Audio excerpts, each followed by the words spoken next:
Hello friends, வணக்கம். Welcome to Eva சமையல். எல்லோரும் நல்லா இருக்கீங்களா? இன்றைக்கி நம்ம சேனலில் எல்லா பெண்களுக்கும் ரொம்பவே யூஸ்ஃபுல்லான டிப்ஸ் தாங்க பார்க்க போகிறோம். வீடியோவை ஸ்கிப் பண்ணாமல் பாருங்கள். நம்ம சேனலில் இப்போ தான் ஃபஸ்ட் டைம் பார்க்குறீங்கன்னா சப்ஸ்கிரைப் பண்ணலைன்னா சப்ஸ்கிரைப் பண்ணிக்கோங்க ஃப்ரெண்ட்ஸ். பக்கத்தில் இருக்க நோட்டிஃபிகேஷன் பெல் ஐக்கானை கிளிக் பண்ணிக்கோங்க. இப்போ வாங்க ஃப்ரெண்ட்ஸ், ஃபஸ்ட்டு டிப் என்னன்னு பார்க்கலாம். பாருங்கள், என்னோடய ஃப்ளாஸ்கில் வந்து எவ்வளோ கரை இருக்குன்னு.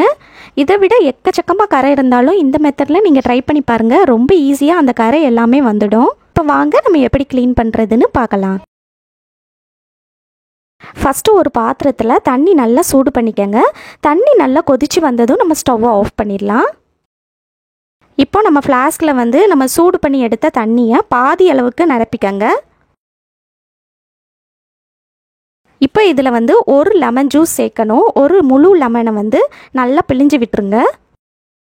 இப்போ இதில் 2 டீஸ்பூன் அளவுக்கு பேக்கிங் சோடா, ஆப்ப சோடான்னு சொல்லுவோம் இல்லையா, அதுதான், அதை சேர்த்துக்கலாம்.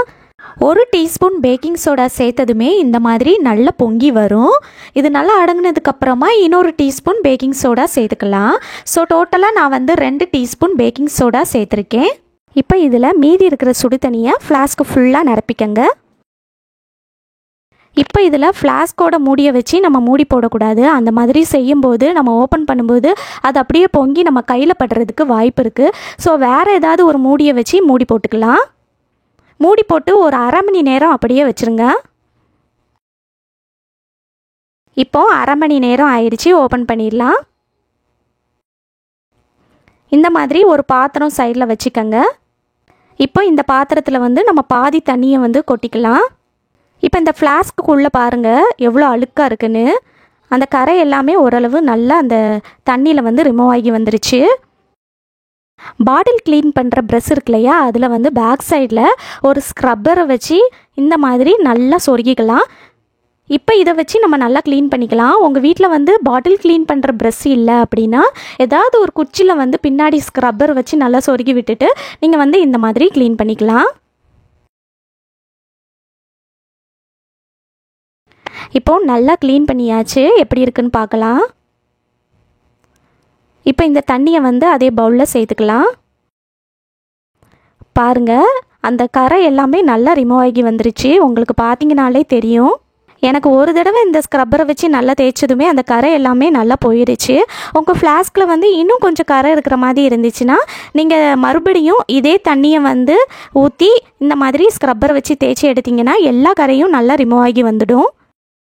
இப்போ பார்த்தீங்கன்னா அந்த ஃப்ளாஸ்கோட மூடி இருக்கு இல்லையா, அதுலேயுமே டீயோட வாடை, காஃபியோட வாடை அப்படியே இருக்கும். அதையும் நம்ம க்ளீன் பண்ணிக்கலாம்.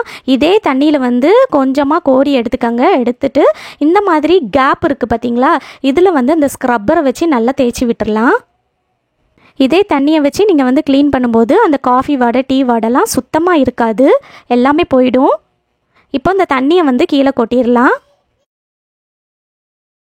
இப்போ கடைசியாக நம்ம வந்து நார்மல் வாட்டர் வச்சு ஃப்ளாஸ்கில் கொஞ்சம் தண்ணி எடுத்து நல்லா குளிக்க அலசி எடுத்துக்கலாம். பாருங்கள், நம்ம ஃப்ளாஸ்க் வந்து எவ்வளோ புத்தம் புதுசாக சூப்பராக க்ளீன் ஆயிடுச்சுன்னு. ரொம்ப ஈஸியாக எவ்வளோ கரை இருந்தாலும் இந்த மெத்தடில் நீங்கள் ட்ரை பண்ணும்போது சூப்பராக புத்தம் புதுசாக உங்கள் ஃப்ளாஸ்க் ஆகிடும். ட்ரை பண்ணி பாருங்கள். அதே போல் ஃப்ளாஸ்கில் வந்து டீ வாடை, காஃபி வாடை எதுவுமே இப்போ இல்லை. இந்த டிப் பிடிச்சிருந்துச்சுன்னா லைக் பண்ணி ஷேர் பண்ணிக்கோங்க. இப்போ வாங்க ஃப்ரெண்ட்ஸ், அடுத்த டிப் என்னன்னு பார்க்கலாம். நம்ம வீட்டில் ஃப்ளாஸ்க்கெலாம் பார்த்தீங்கன்னா ரொம்ப நாளைக்கு யூஸ் பண்ணாமல் அப்படியே க்ளோஸ் பண்ணி வச்சுருக்கிறதுனால உள்ளுக்குள்ளே வந்து ஒரு விதமான பேட் ஸ்மெல் வந்து அடிச்சுக்கிட்டே இருக்குங்க. நம்ம என்ன தான் அதை வந்து கழுவி எடுத்தாலும் அந்த பேட் ஸ்மெல் வந்து போகாது. அதுக்கு ஒரு சூப்பரான டிப் என்னன்னு பார்க்கலாங்க. ஃபஸ்ட்டு ஒருக்கா நீங்கள் வந்து தண்ணியில் ஃப்ளாஸ்க்கை வந்து கழுவி எடுத்துகிட்டு நல்லா காய வச்சுருங்க. ஒரு சொட்டு கூட உள்ளுக்குள்ளே தண்ணி இருக்கக்கூடாதுங்க. நல்லா காஞ்சதுக்கப்புறமா நான் வந்து இந்த மாதிரி ஒரு நியூஸ் பேப்பர் எடுத்திருக்கேன். இந்த நியூஸ் பேப்பரை இந்த மாதிரி நல்லா ஃபோல்டு பண்ணி எடுத்துட்டு இந்த ஃப்ளாஸ்க்குள்ளே போட்டுருங்க. இந்த மாதிரி பால் மாதிரி நல்லா உருட்டி எடுத்து உள்ளுக்குள்ளே போட்டுருங்க. போட்டுட்டு இந்த ஃப்ளாஸ்க்கை வந்து நம்ம க்ளோஸ் பண்ணிக்கலாம். க்ளோஸ் பண்ணி வச்சுட்டிங்கன்னா நெக்ஸ்ட் டைம் நம்ம வந்து இந்த ஃப்ளாஸ்க்கை ஓப்பன் பண்ணுறப்ப உள்ளுக்குள்ளே வந்து எந்த வித பேட் ஸ்மெல்லும் இருக்காதுங்க. கண்டிப்பாக ட்ரை பண்ணி பாருங்கள். இந்த டிப் பிடிச்சிருந்துச்சுன்னா லைக் பண்ணிக்கோங்க. உங்கள் ஃப்ரெண்ட்ஸ் அண்ட் ஃபேமிலி மெம்பர்ஸ் கூட ஷேர் பண்ணிக்கோங்க. இப்போ வாங்க ஃப்ரெண்ட்ஸ், அடுத்த டிப் என்னன்னு பார்க்கலாம். நம்ம வீட்டில் ஃப்ளாஸ்கெல்லாம் பார்த்தீங்கன்னா நாளாக சரியாக சூடு நிற்காதுங்க. அந்த மாதிரி இருக்கிறப்ப நம்ம வந்து இந்த ஃப்ளாஸ்கை வந்து தூக்கி போட்டுருவோம் இல்லையா? இனி வந்து அந்த மாதிரி தூக்கி போடாதீங்க. ஃப்ளாஸ்கில் சூடு நிற்கல அப்படின்னா அதுக்கு வந்து ஒரு சூப்பரான டிப் தாங்க பார்க்க போகிறோம். தண்ணியை வந்து நல்லா கொதிக்க எடுத்து இந்த மாதிரி ஃப்ளாஸ்க்குள்ளே ஊற்றி விட்டுருங்க. தண்ணி வந்து இந்த மாதிரி ஆவி பறக்கிற அளவுக்கு நல்லா கொதிக்க இருக்கணுங்க. இந்த மாதிரி சுடு தண்ணியை ஃப்ளாஸ்க்குள்ளே சேர்த்துட்டு இந்த ஃப்ளாஸ்கை நம்ம வந்து க்ளோஸ் பண்ணிக்கலாங்க. க்ளோஸ் பண்ணிட்டு ஒரு மணி நேரத்துக்கு அப்படியே விட்டுருங்க. 1 மணி நேரம் டிஸ்டர்ப் பண்ணாமல் அப்படியே விட்டுறணும். 1 மணி நேரத்துக்கு அப்புறமா நம்ம இந்த ஃப்ளாஸ்கை ஓப்பன் பண்ணிடலாங்க. ஓப்பன் பண்ணிவிட்டு இதுக்குள்ளே இருக்கிற அந்த சுடு தண்ணியை நம்ம வந்து ஒரு பவுலில் சேர்த்துக்கலாம். இந்த மாதிரி ஒரு பாத்திரத்தில் ட்ரான்ஸ்ஃபர் பண்ணிக்கோங்க. நம்ம சுடு தண்ணி சேர்த்து 1 மணி நேரம் உள்ளுக்குள்ளே வந்து மூடி போட்டு வச்சதுனால பார்த்தீங்கன்னா அந்த சூடெல்லாம் இந்த ஃப்ளாஸ்கில் நல்லா அப்சார்ப் ஆகி இந்த ஃப்ளாஸ்க்குள்ளே நல்லா சூடாக இருக்குங்க. அதுக்கப்புறமா நீங்கள் வந்து காஃபி டீ வந்து நல்லா சூடாக எடுத்து உள்ளுக்குள்ளே சேர்த்துட்டு இந்த ஃப்ளாஸ்கை க்ளோஸ் பண்ணி வச்சிட்டிங்கன்னா மணிக்கணக்காக ஆனாலும் நம்ம உள்ளுக்குள்ளே சேர்த்து அந்த காஃபி டீ வந்து நல்லா சூடாகவே இருக்குங்க. கண்டிப்பாக ட்ரை பண்ணி பாருங்கள். லாங் ட்ராவல்லாம் பண்ணுறப்ப நீங்கள் இந்த மாதிரி செஞ்சிங்கன்னா உங்களுக்கு ரொம்பவே யூஸ்ஃபுல்லாக இருக்கும். ட்ரை பண்ணி பாருங்கள். இந்த டிப் பிடிச்சிருந்துச்சுன்னா லைக் பண்ணி ஷேர் பண்ணிக்கோங்க. இப்போ வாங்க ஃப்ரெண்ட்ஸ், அடுத்த டிப் பார்க்கலாம். நம்ம வீட்டில் துணிலாம் காய போடும்போது சம்டைம்ஸ் வந்து நமக்கு வந்து கிளிப்பு பத்தலை அப்படின்னா நம்ம வந்து பேனா மூடி இருக்கு இல்லையா, அதை வந்து நம்ம கிளிப்பாக கூட பயன்படுத்திக்கலாம். இதை வச்சு நீங்கள் வந்து கிளிப்பாக பயன்படுத்தும் போது நல்லா டைட்டாகவே பிடிச்சிக்கும். இனி நீங்கள் வந்து பேனா தீர்ந்துடுச்சுன்னா மூடியை வந்து கலெக்ட் பண்ணி வச்சுக்கோங்க, தூர போடாதீங்க.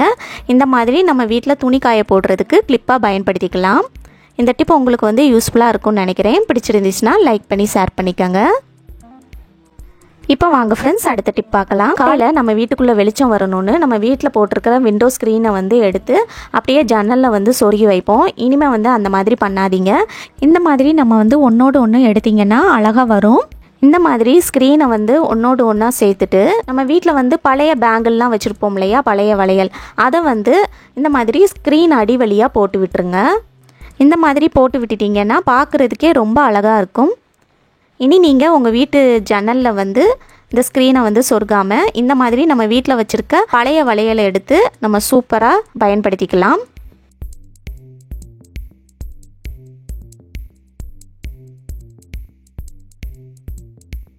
பாருங்கள், பார்க்கவே எவ்வளோ சூப்பராக இருக்குன்னு. ரொம்பவே அழகாக இருக்கும். ட்ரை பண்ணி பாருங்கள்.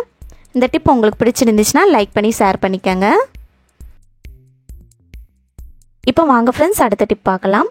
இந்த டிப்பில் நம்ம முட்டையை வந்து ரொம்ப நாளைக்கு கெட்டு போகாமல் எப்படி ஸ்டோர் பண்ணுறதுன்னு பார்க்கலாம். இதுக்கு நான் என்ன எடுத்திருக்கேன் அப்படின்னு பார்த்தீங்கன்னா, நான் வந்து தேங்காய் எண்ணெய் தான் எடுத்திருக்கேன். தேங்காய் எண்ணெயை வந்து கையில் அப்ளை பண்ணிவிட்டு இந்த மாதிரி எல்லா முட்டையிலையும் அப்ளை பண்ணி விட்டுருங்க. இந்த மாதிரி அப்ளை பண்ணிவிட்டு நீங்கள் வைக்கும்போது எவ்வளோ நாள் ஆனாலும் முட்டை கெட்டு போகாமல் அப்படியே இருக்கும். ட்ரை பண்ணி பாருங்கள். ஓகே ஃப்ரெண்ட்ஸ், இந்த வீடியோ உங்களுக்கு ரொம்பவே யூஸ்ஃபுல்லாக இருக்கும்னு நினைக்கிறேன். பிடிச்சிருந்துச்சுன்னா லைக் பண்ணிக்கோங்க. உங்கள் ஃப்ரெண்ட்ஸ் கூடயும் ஃபேமிலி மெம்பர்ஸ் கூடயும் ஷேர் பண்ணிக்கோங்க. நம்ம சேனலில் நீங்கள் இப்போ தான் ஃபஸ்ட் டைம் பார்க்குறீங்கன்னா சப்ஸ்கிரைப் பண்ணலன்னா சப்ஸ்கிரைப் பண்ணிவிட்டு பக்கத்தில் இருக்க நோட்டிஃபிகேஷன் பெல் ஐக்கானை கிளிக் பண்ணிக்கோங்க. தேங்க்யூ.